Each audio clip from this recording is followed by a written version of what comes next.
하나님 말씀은 창세기 42장입니다. 요셉의 형들이 와서 그 앞에서 땅에 엎드려 절하다 라는 제목으로 말씀을 나누고자 합니다. 요셉이 꿈을 꾸었지요. 그 꿈을 2번을 꾸었습니다. 반복된 꿈을 2번 꾼 것이 아니라 그 꿈의 내용은 비슷해 보이나 두 내용이 아주 다릅니다. 그래서 오늘은 창세기 42장을 통해서 요셉이 꾸었던 꿈의 그 첫 번째 내용인 그 꿈을 통해서 하나님께서 요셉을 통하여서 이끄시는 그 과정 속에서 어떻게 형들과의 관계를 회복해 나가고 어떻게 하나님께서 주시는 약속의 말씀들을 요셉이 잘 성취되도록 어떻게 인도받는지에 대해서 그 말씀을 나누고자 합니다. 야곱은 12아들 중에서 누구를 하나님의 언약을 이어갈 가문의 후계자로 생각하고 있었을까요? 그의 인간적 마음으로는 분명 요셉을 생각하고 있었다고 해도 그것을 자기의 뜻대로 정하고 그렇게 실행하기란 쉽지 않았기 때문에 자신의 속마음을 그렇게 겉으로 드러낼 수는 없었습니다. 야곱이 생각하기에 요셉은 우선 형들과 나이 차이가 많아 형들과 상대가 되지 않았고 레아의 아들들도 너무 많아 그러한 형들을 상대해 11번째인 요셉이 가문의 재산을 상속받고 장자의 축복을 얻기란 너무 위험성이 크다는 것을 야곱이 모르는 바 아니었습니다. 야곱 또한 형 이삭과의 갈등 속에서 이것이 어떠한 문제가 되는지를 잘 알고 있었기 때문입니다. 그러나 야곱은 레아의 아들 중에서는 그 누구도 하나님의 언약을 이어갈 장자를 선택할 수도 없었습니다. 그 이유는 가나안 땅에 그가 다시 돌아오기 전까지 레아의 아들들의 모습을 제대로 보았기 때문이었습니다.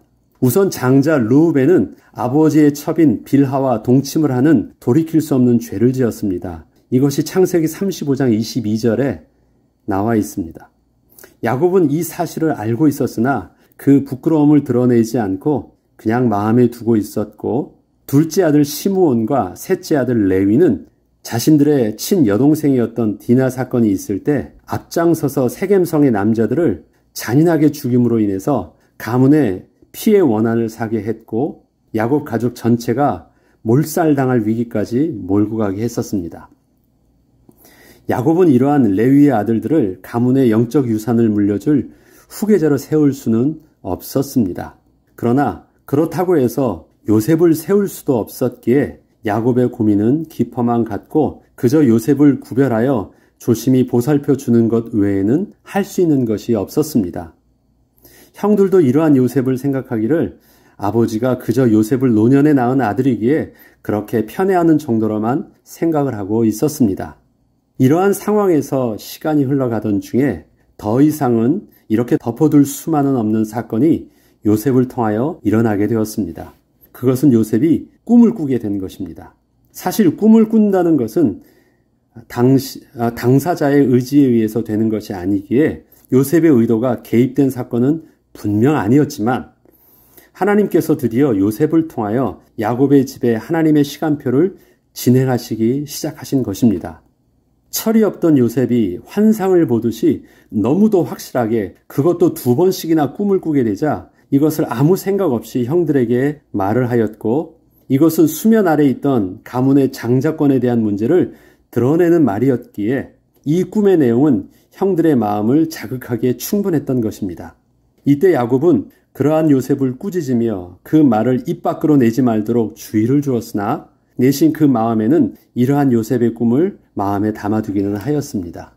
하나님이 뜻이 있는 것 같기는 하다. 근데 어떻게 하지?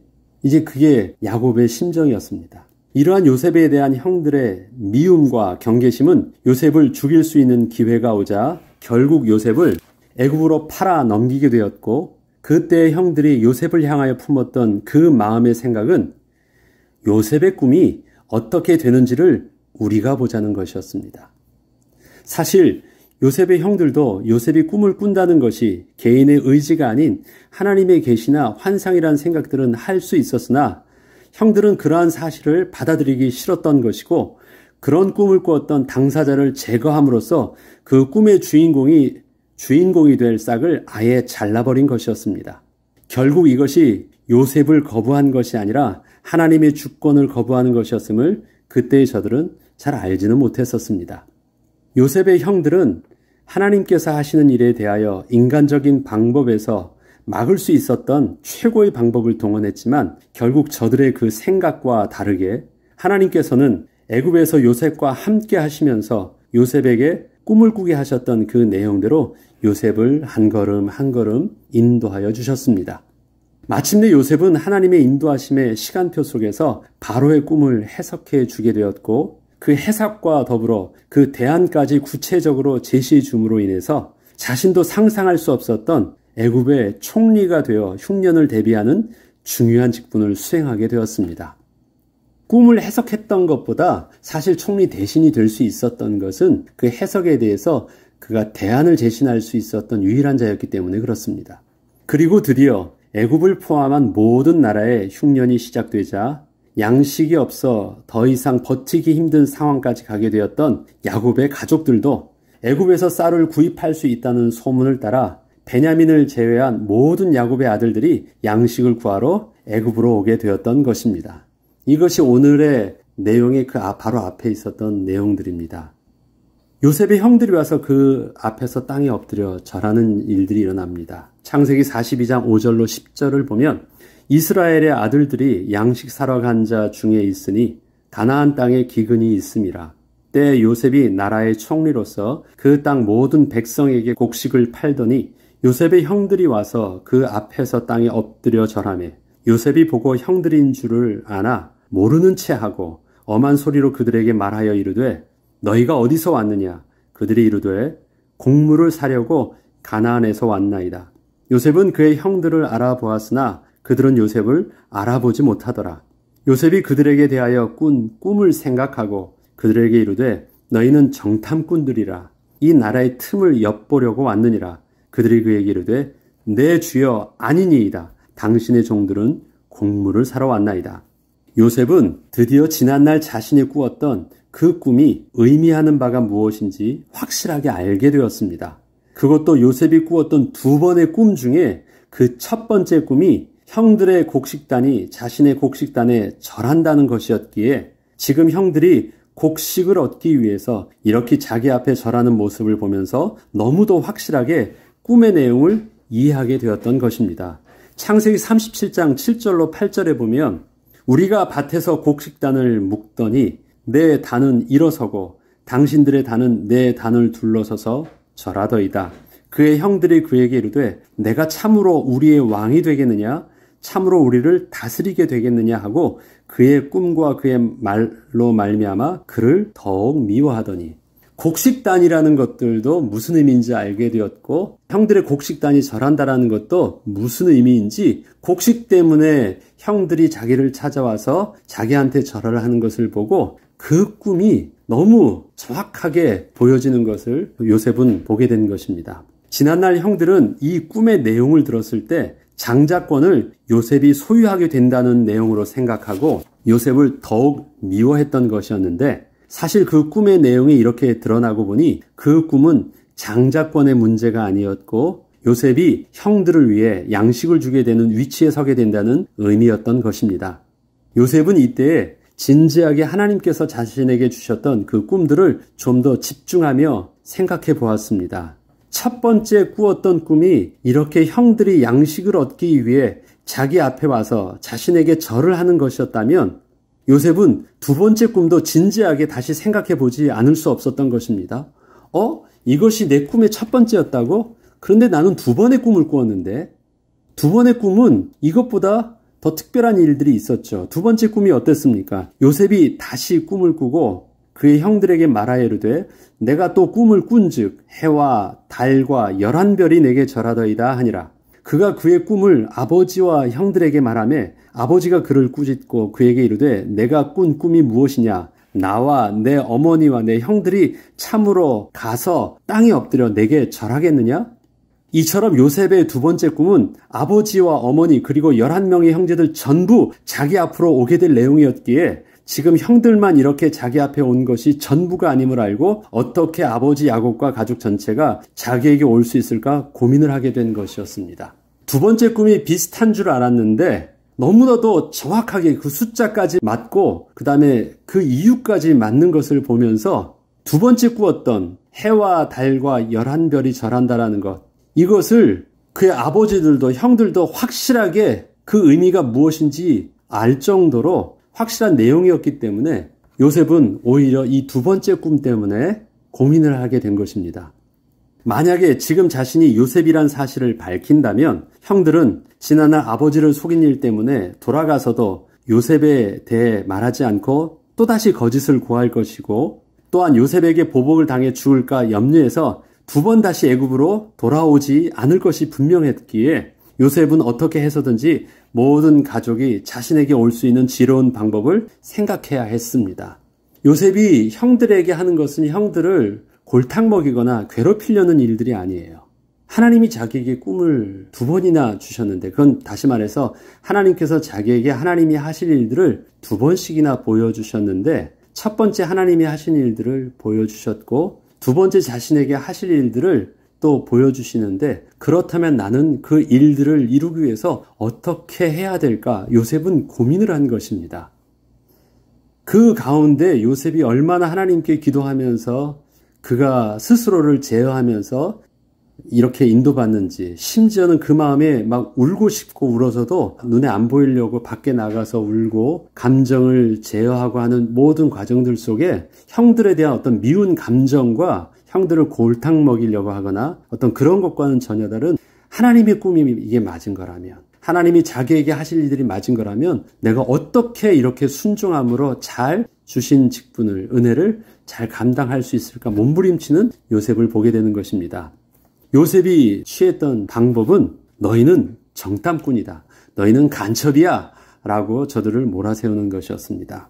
창세기 42장 9절로 17절을 가만히 읽어보면 요셉이 그들에 대하여 꾼 꿈을 생각하고 그들에게 이르되 너희는 정탐꾼들이라, 이 나라의 틈을 엿보려고 왔느니라. 그들이 그에게 이르되 내 주여 아니니이다. 당신의 종들은 곡물을 사러 왔나이다. 우리는 다 한 사람의 아들들로서 확실한 자들이니 당신의 종들은 정탐꾼이 아니니이다. 요셉이 그들에게 이르되 아니라 너희가 이 나라의 틈을 엿보러 왔느니라. 그들이 이르되 당신의 종 우리들은 12형제로서 가나안 땅 한 사람의 아들들이라. 막내 아들은 오늘 아버지와 함께 있고 또 하나는 없어졌나이다. 요셉이 그들에게 이르되 내가 너희에게 이르기를 너희는 정탐꾼들이라 한 말이 이것이니라.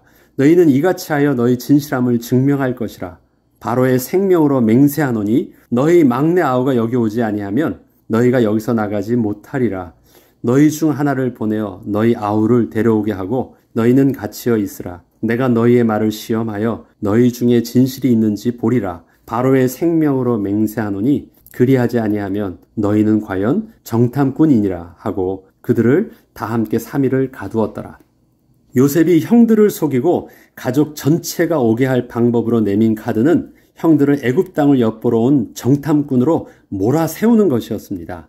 이때 형들은 당황하기 시작했고 자신들의 진실함을 증명하기 위해서 이렇게 자신들이 10명이나 왔지만 우리는 한 가족이요 형제일 뿐 특별한 목적을 위해서 모여진 정탐꾼들이 아님을 어필하던 중에 아무 생각 없이 자신들의 형제가 12이요. 그 중에 하나는 죽었고 다른 막내 동생은 가나안 땅의 아버지와 함께 있다는 내용을 말하게 된 것입니다.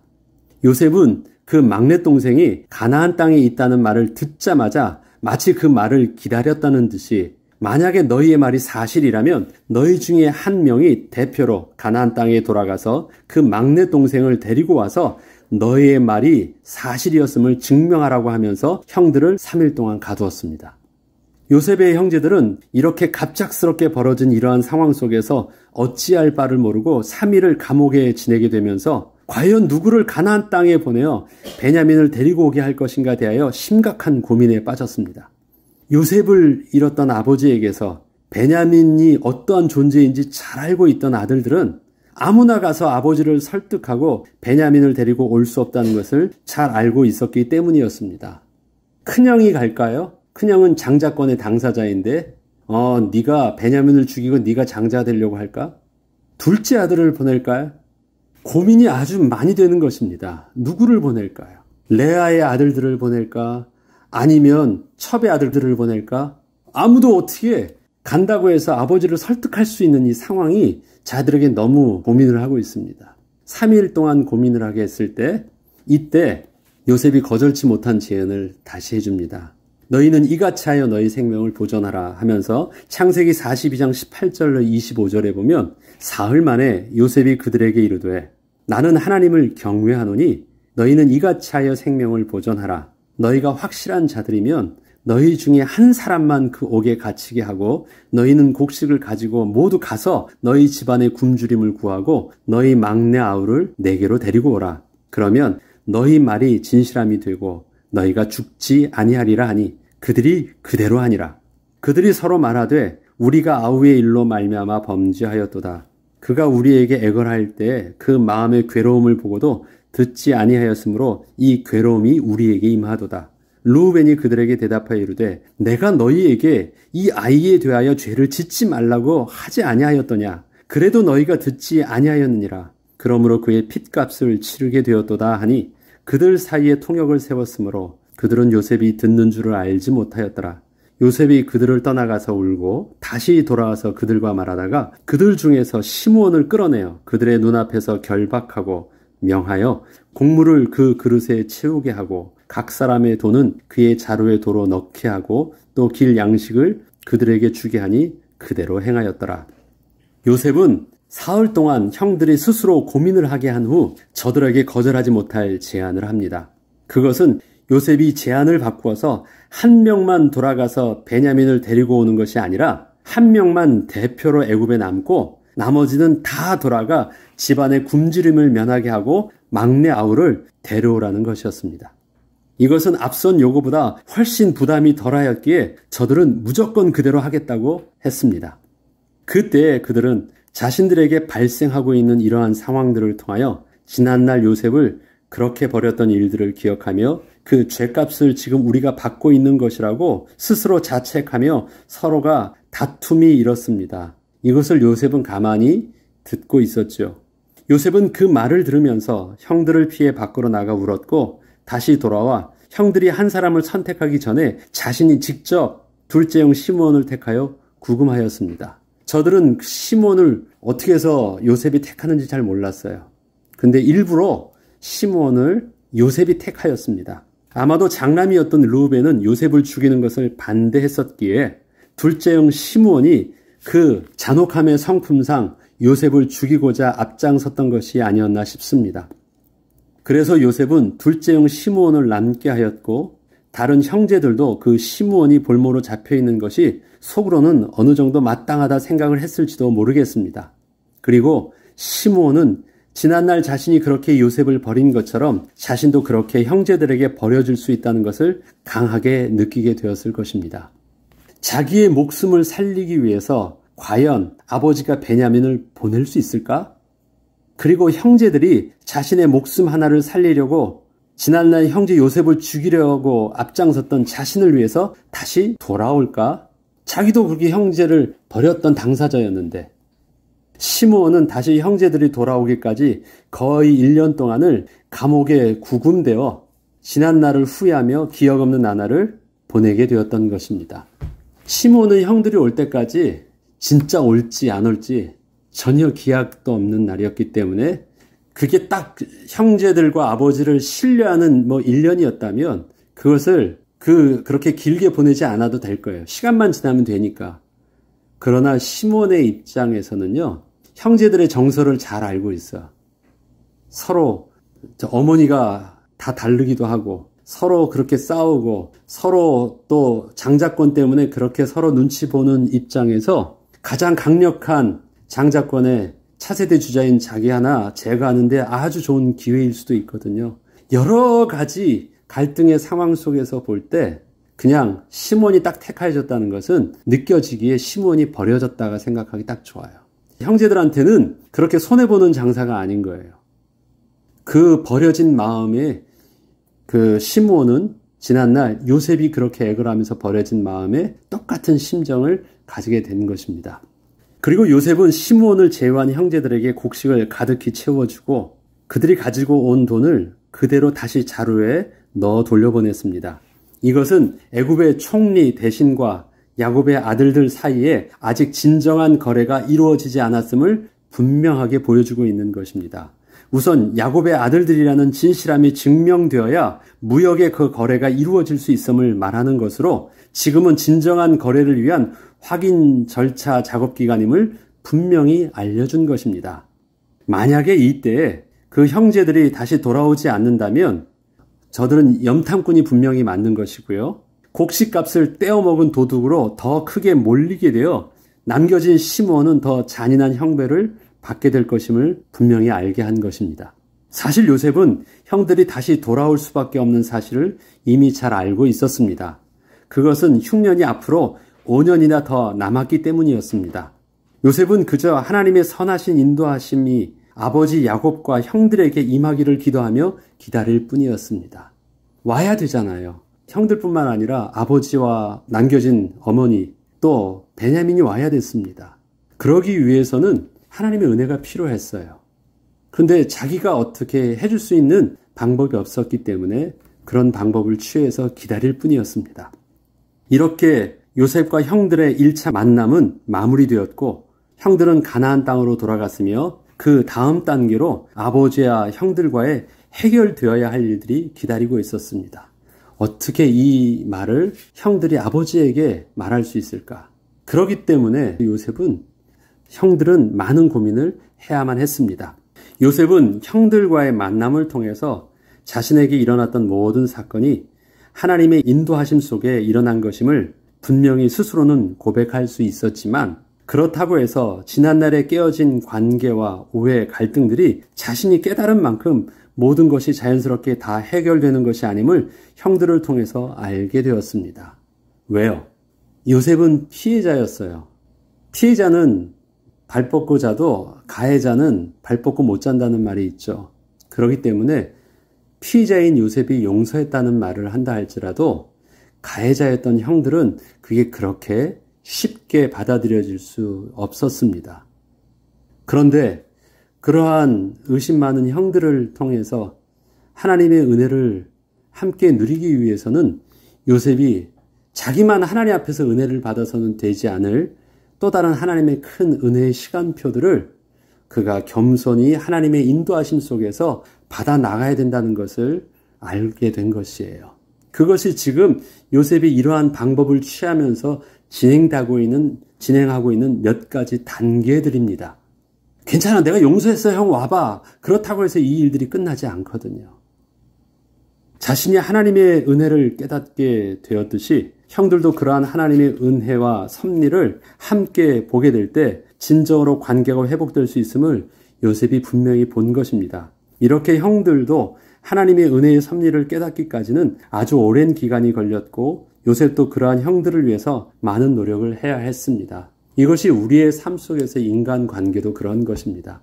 내가 하나님의 은혜를 입었다고 해서 모든 것이 다 끝나지 않습니다. 내가 은혜를 받으면 모든 것이 세상이 다 그렇게 저절로 바뀌어지는 것이 아니에요.